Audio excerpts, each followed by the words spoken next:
What's going on, guys? Welcome back to the channel. We're going to go to the range today and we are going to see some results on 350 Legend barrel lengths. Up here first, I have a 16-inch Savage Access 2, which has the upgraded trigger, which I got it turned all the way down.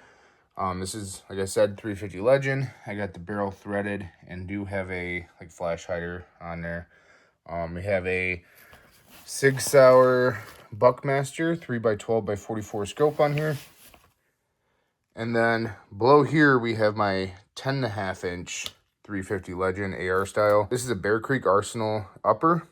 My first video, and I think my only video on this channel, we had the super safety on here and we were shooting it super safe. This is in Michigan registered as a pistol, so I can technically conceal this. That was kind of my plan, so when I'm going out hunting and I change spots, whatever, I can just throw it in the truck and then move over. This has a Sig Sauer Tango 1x6x24. We have the angle grip on here. Just have a little thread protector on here for now, because I do plan on getting a suppressor for this one, because this one is loud. Basically, in today's video, I want to see what the drop is at 200 yards. I know that a 350 Legend really is like 100 to 150 yard round, because it's a straight wall cartridge. And which, I guess if you guys don't know about that, I can explain a little bit about that right after this. But basically, I'm going to take both of these guns and we're going to just confirm zero at 100 yards. And then we're going to move over to the 200 yard range and see what the drop is. I know in a 16-inch, the drop was about 6 inches. So I'm kind of curious on what the 10.5 barrel is going to do for the drop, because the velocity is not going to be there, all of that stuff. In Michigan, we have a straight-walled cartridge law here in the lower part of Michigan. I do take this up north and hunt with that too in the rifle area, but that's just because this is a pretty good round. So basically, it's like your standard 9mm. I mean, that's kind of what 350 is. The bullet size is about 9mm. You can see that the cartridge right here is a straight wall. Here's 5.56, where it's bottleneck down. That's where it gets all the velocity at and the distance at and everything. Where this one's good for about 100 to 150 yards. I do want to do a test comparing the 350 to the new 400 Legend.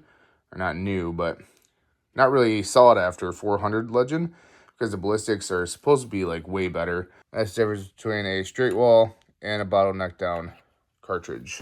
I'm also bringing the new Daniel Defense DD4 V7 SLW. Just came out. Pin and welded. 14.5-inch barrel, I'm pretty sure.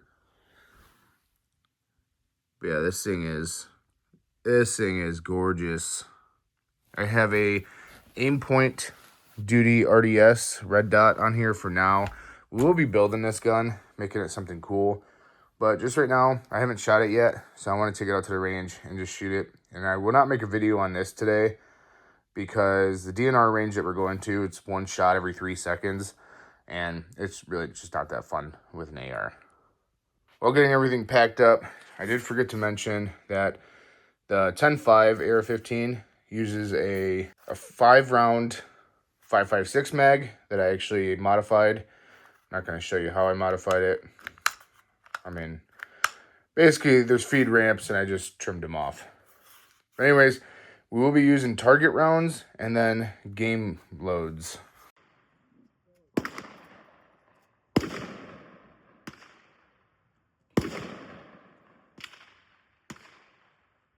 All right, so we're shooting practice round 16-inch bolt action 350 first, up at the left upper corner.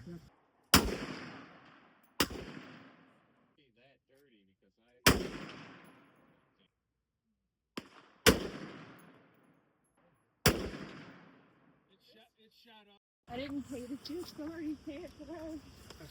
All right, so this is weird. I don't want to do it yet.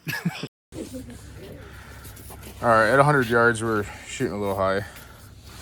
This is a 10.5. This is a 16. Shooters with eye and ear protection. So 16 is shooting a little high. Got it kind of dialed in with the game round a little bit better.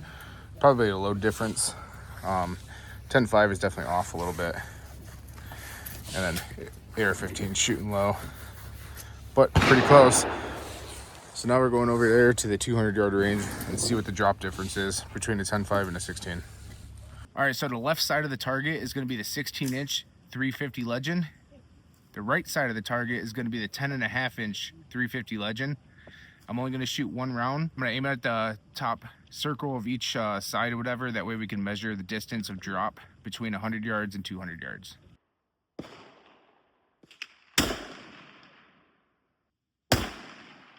Hopefully that hit, because I have no idea.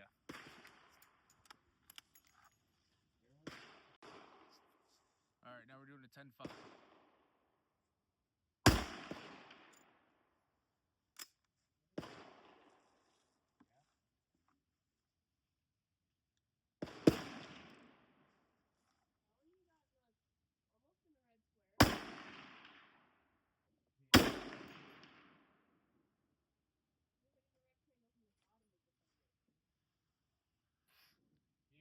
Hopefully it hit.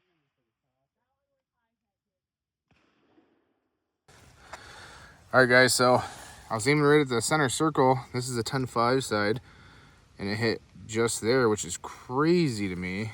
All these little ones are from the AR. All right, guys, we are back from the range. Now, little disclosure, I was hoping to fine-tune these two 350 Legends in by going to the 25 yard to 50 yard, then start recording at the 100 to the 200. But both the 25 and the 50s were all taking, so I kind of just had to use what I had. So the first couple rounds were off, and I definitely didn't think about using a target round compared to the game rounds that it is actually sighted in for. So my first couple shots were really high, so I started adjusting for it, got it back on paper, shot the game loads, and they were also low. Further ado, let's get into the 100 yard. As you can tell, there's a lot of 5.56 rounds, a lot of them, because I was shooting the Daniel Defense as well. I kind of tried to mark everything. So these are practice rounds, 16-inch 350. This is a game round, so after I kind of got that sighted in. And this is a 10.5 350 practice round, and which, you know, it's kind of shooting high up there. And then the game round, which came back down. So nothing exactly perfect. I was even aiming right here. It's definitely off. So I will have to go back to the range and kind of dial those guns in. But for this video, I think it worked. So anyways, we go over to the 200. And like I said in the video, left was 16, right was 10-5. And I only shot one round. All these little ones are 5.56 because my red dot on that aim point was bigger than the whole target. But aiming right here with a 10.5 or with a 16, we hit right down here, about 6-inch drop. Now, the weird thing is, if there's any like gun experts or anything in here, maybe you guys can explain this to me, but it doesn't make too much sense to me. So at the 16-inch, we had a 6-inch drop from 100 to 200 yards. For the 10.5 though, the 10.5 is hitting all over the place. At 200 yards, it hit right here. And then the 16-inch hit about right here. So I'd say that's probably about a 6 or even more inch drop. But then the 10.5, you know, I don't know. So let me know in the comments below if I should redo all this and sight everything in as accurate as possible. I know this is kind of a shady way of doing it, I guess. Just doing what I had to do. I should have shot a couple more rounds. Maybe next time I'll buy like, I don't know, 100 or so target rounds. And that way we can get everything dialed in at 25, everything dialed in at 50, then go to the 100, dial it in at 100, and then we can actually kind of test the 200. I think that would probably work better. So let me know down in the comments below if you guys want me to remake this video, or if you have some sort of explanation on why the 10.5 didn't drop. So anyways, I love making gun videos. I'm not a professional shooter whatsoever. I just enjoy shooting. I enjoy hunting. I enjoy everything firearm related. But if you guys like it, please hit that subscribe button. Give this video a thumbs up so it gets out there more. And just let me know down in the comments like what went wrong, or maybe I'm just a little dumb.